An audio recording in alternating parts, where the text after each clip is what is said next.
siempre hasta culminar en un grandioso poema sinfónico.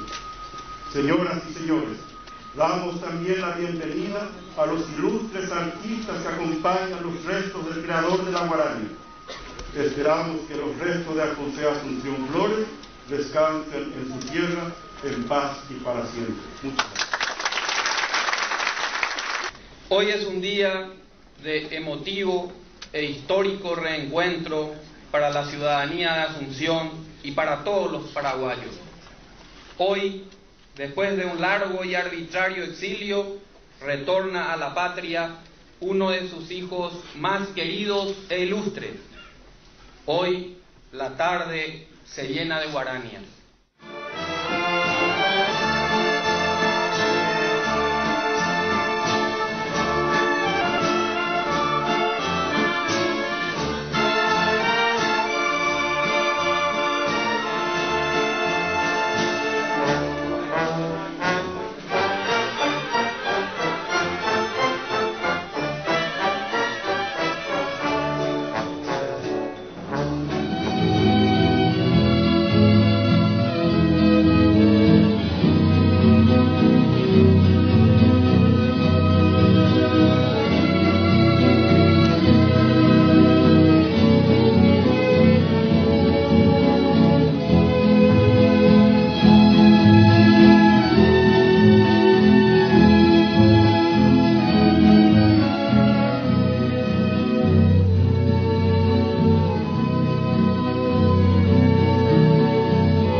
Por favor, hacia allá, ándale.